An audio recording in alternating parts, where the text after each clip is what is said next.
Remember when they told us that the Captain Marvel movie was perfect and immune to criticism? Welcome back to the Place to Be Reviews. We've missed you. Glad to have you back here for another video. Remember to subscribe. We're at 123 subscribers at the time of this video. Please join the ranks of the Fandom Menace. Become a member of the Place to Be Reviews, because we're right here with all of you. Follow us on Facebook. We have a private group, the official Place to Be Reviews fan page. We have the Place to Be Reviews page. We post links to all the videos and nonsense. Instagram, Twitter, Anchor, Spotify, and iTunes. The back catalog of podcasts are available right there. So, remember when... Oh no, hell no, boy. Man, y'all done up and done it. Oh no, hell no, boy. Y'all done up and done it. Oh no, hell no, boy. Man, y'all done up and done it. Y'all done up and done it, man. Y'all done up and done it. So, it finally happened. It's been a while. It's been a long time, but it finally happened. We got this covered, reported something that was worthwhile. I haven't been back to this site in a while, haven't covered it for the podcast or any videos in a long time, but we got this covered, finally got one right. Captain Marvel named as the most mistake-filled movie of 2019. Now, I talked about this movie ad nauseum and its protagonist, Brie Larson. Thank you very much. But the movie was honestly just objectively bad. Her aside, and all jokes aside, it wasn't good. They tried to retcon Captain America which is set World War II, with a movie that was set in the 90s. Name the Avengers after Captain Marvel, and I mean just things like that. And we know, but let's go over this quick little article here, and I'll of course give you my thoughts. Be sure to leave yours in the comments below. Please be sure to get that like button a good bitch slap for me. Yeah, let's do this. As if the trolls... Oh, you can tell where this is going already, because they're just... Yeah, they still act like this movie needs to be protected at all costs. Like this is the most important piece of cinema. As if the trolls on the internet needed any more reason to pile on Captain Marvel. It's just been announced that the superhero flick is the most mistake-filled film of 2019. Is anybody surprised? The movie finished in a distant first with 59 mistakes, thus making it the undesirable champion of cinematic errors for this year. The Brie Larson-led feature came in well ahead of Avengers Endgame and Midsummer, which finished in second and third place with 51 and 45 errors respectively. And yeah, I'll say Endgame had a ton of errors in it, and especially the damage it did to the continuity with all their cool quantum realm time travel. Now, I love the MCU, I truly do, but the quantum realm and the time travel and all these different timelines really created a quagmire of continuity issues in the MCU. So Midsummer I didn't see, I'm not going to watch, I have no desire to watch it. I know Frances Pugh that plays Yelena Belova in the new Black Widow movie is in it.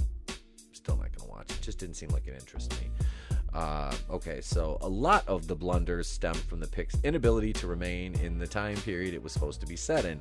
For example, the characters could be seen using versions of Windows and playing a version of Street Fighter that both hadn't been released in 1995. That's just attention to detail. But like I said, I mean, you've got Ryan Fleck and Anna Boden wrote and directed this movie, so they showed their skill. There were also movies visible inside Blockbuster that hadn't hit theaters yet, and songbooks in the background that wouldn't be published for another decade. That kind of harmless nitpicking is all in good fun.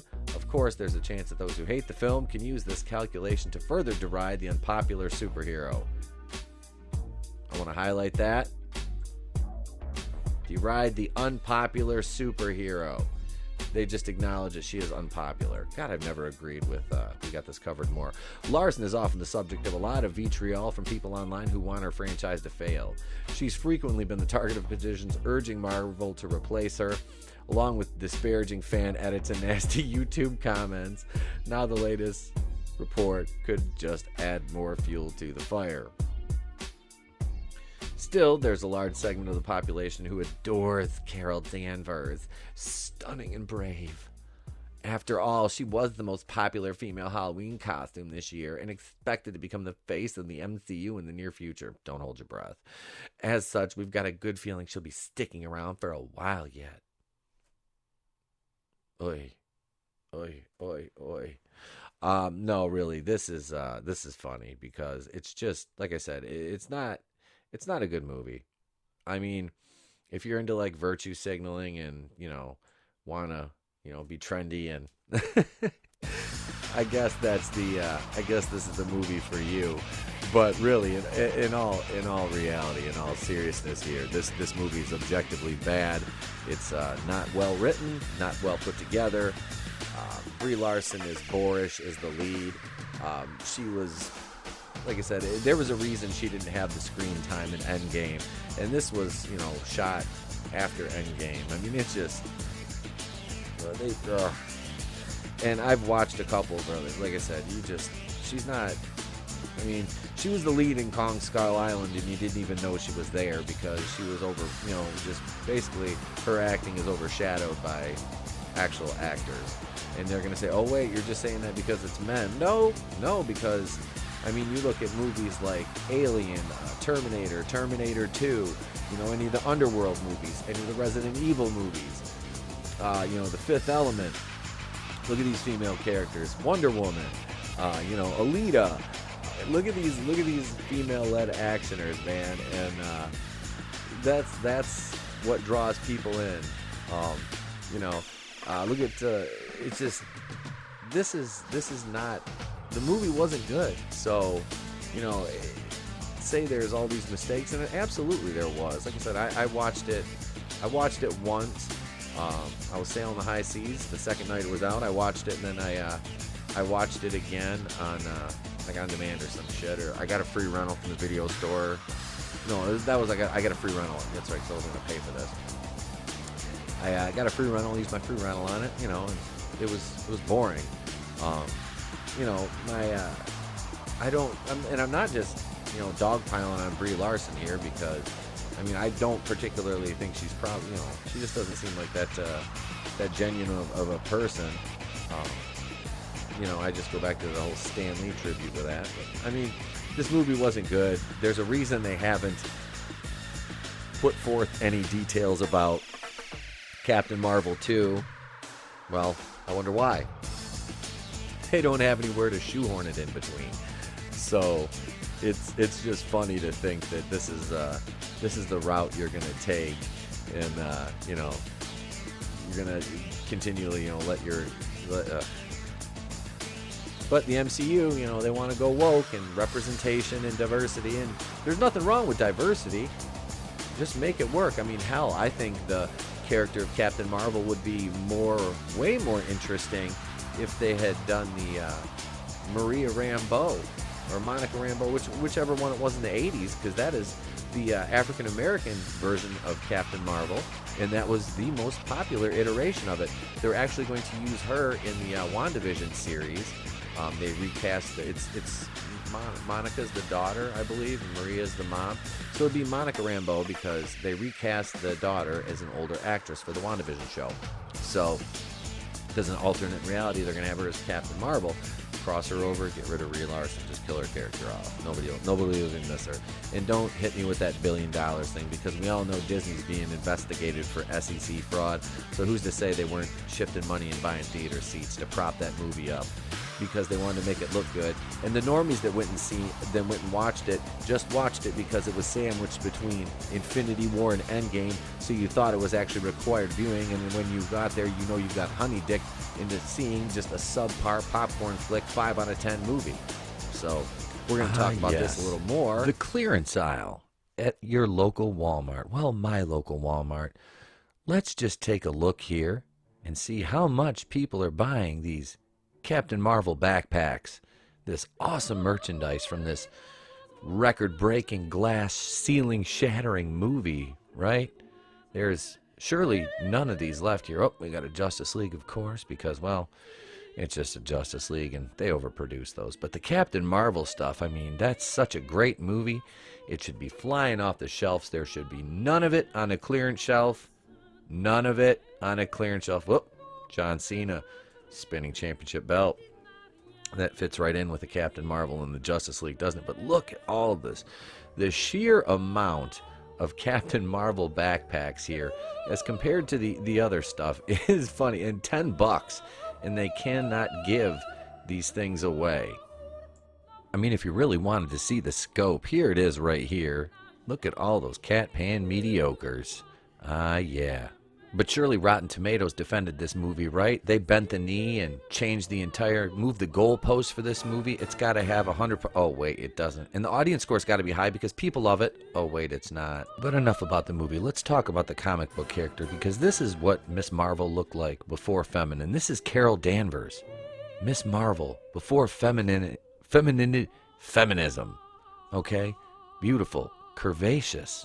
I mean, drawn absolutely lovely. Some muscle tone.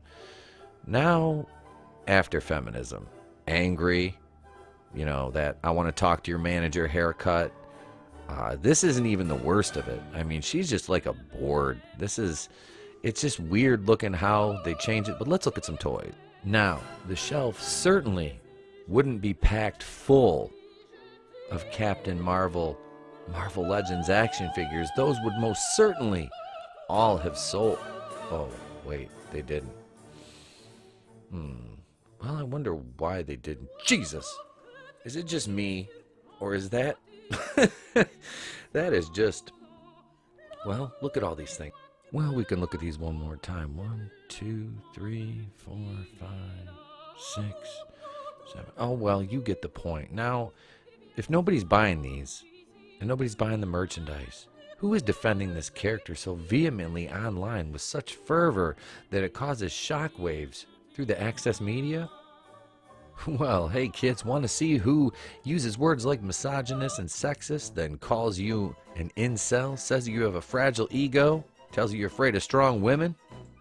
Well, have no fear, because Uncle Pete's collection of cucks weirdos, third-wave feminist, purple-haired freaks, blue check marks, and assorted oddballs is here. These are all the people who personally insulted me during my critiques of Captain Marvel, voicing my displeasure for the trajectory of the movie, the tone of the actress, and her attitude towards the fans.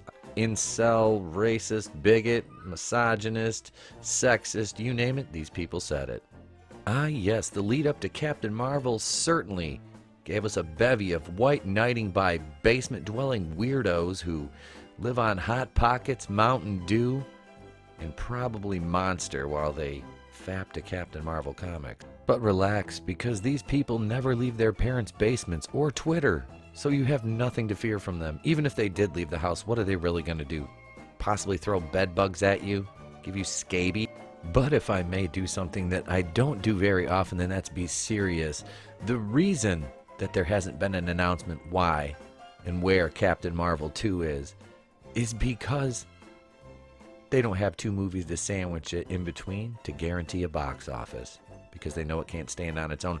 This has been the Place to Be Reviews, proud representative of the fandom menace. I'm Etep Wakuian. Be sure to follow us across social media, Facebook, Twitter, Instagram. Subscribe on YouTube, old podcasts on Anchor, Spotify, iTunes.